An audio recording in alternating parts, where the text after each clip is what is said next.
ಯಾವುದೇ ಒಂದು ವಸ್ತುವಿಗೆ ವ್ಯಾಲಿಡಿಟಿ ಅಂತ ಇರುತ್ತೆ. ಸೊ ಈ ಅಂತರಿಕ್ಷ ನಿಲ್ದಾಣದ ವ್ಯಾಲಿಡಿಟಿ ಅಂತ ಏನಾದರೂ ಇದೆಯಾ, ಅಥವಾ ಮೇಲಿಂದ ಮೇಲೆ ಅದನ್ನು ರಿನ್ಯೂ ಮಾಡ್ತಾ ಇರ್ತಾರಾ?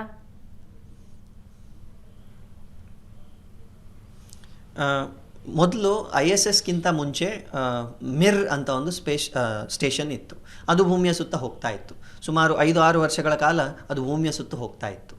ಆಮೇಲೆ ಅದರ ಮೆಷಿನ್ಗಳೇನಿದೆ ಅಂದರೆ ನಾವು ಸಣ್ಣ ಪುಟ್ಟ ಪಾರ್ಟ್ಸನ್ನು ರಿಪ್ಲೇಸ್ ಮಾಡ್ಬೋದು, ಆದರೆ ಅದರ ಮೇಲಿರೋ ಸೋಲಾರ್ ಪ್ಯಾನಲ್ ಇರ್ಬೋದು ಅಥವಾ ಬೇರೆ ಬೇರೆ ಎಕ್ವಿಪ್ಮೆಂಟ್ ಇರ್ಬೋದು, ಅದನ್ನು ರಿಪ್ಲೇಸ್ ಮಾಡಲಿಕ್ಕೆ ಆಗದೇ ಇದ್ದಾಗ ಅದು ನೀವು ಹೇಳಿದ ಹಾಗೆ ಔಟ್ಡೇಟೆಡ್ ಆಗ್ತದೆ. ಅಂಥದ್ರಲ್ಲಿ ಈ ಮಿರ್ರನ್ನು ರಾಕೆಟ್ ಮೂಲಕ ಕೆಳಗೆ ತಂದು ಭೂಮಿ ಮೇಲೆ ಇಳಿಸಿದ್ದಾರೆ. ಅದರ ನಂತರ ISS ಅನ್ನು ಕಳಿಸಿದ್ದಾರೆ. ಸೊ ISSಗೂ ಅಷ್ಟೇ ಸುಮಾರು 25 ವರ್ಷಗಳ ಕಾಲ ಅದನ್ನು ನಡೆಸಬೇಕು ಅಂತ ಹೇಳಿ ಕಳಿಸಿರ್ತಾರೆ. ಈಗಾಗಲೇ 2024-25 ಆಯಿತು.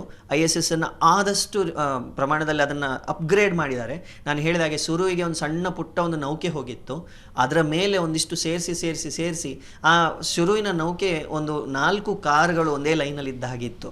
ಆದರೆ ಇವತ್ತು ಒಂದು ಫುಟ್ಬಾಲ್ ಫೀಲ್ಡಿನಷ್ಟು ದೊಡ್ಡದು ಒಂದು ಸ್ಪೇಸ್ ಲ್ಯಾಬೊರೇಟರಿಯನ್ನು ಮಾಡಿದ್ದಾರೆ. ಸೊ ಆದಷ್ಟು ಅದನ್ನು ಅಪ್ಗ್ರೇಡ್ ಮಾಡ್ತಾರೆ. ಇನ್ನೂ ಒಂದು 10 ವರ್ಷಗಳ ಕಾಲ ಈ ISS ನಡೆಯುತ್ತೆ, ಅದರಲ್ಲಿ ಏನೂ ತೊಂದರೆ ಇಲ್ಲ. ಬಟ್ ಅದರ ಜೊತೆ ಬೇರೆ ಒಂದು ಸ್ಪೇಸ್ ಸ್ಟೇಷನ್ಗೆ ಪ್ಲಾನ್ ಮಾಡ್ತಾ ಇದ್ದಾರೆ, ಬಟ್ ಅದು ಪಬ್ಲಿಕ್ಕಿಗೆ ಇನ್ನೂ ತಿಳಿಸಲಿಲ್ಲ.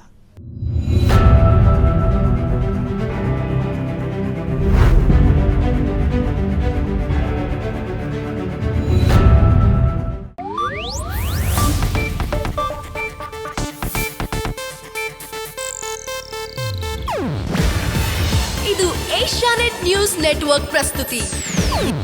ನೀವು ನೋಡ್ತಿದ್ದೀರಾ ಏಷ್ಯಾನೆಟ್ ಸುವರ್ಣ ನ್ಯೂಸ್.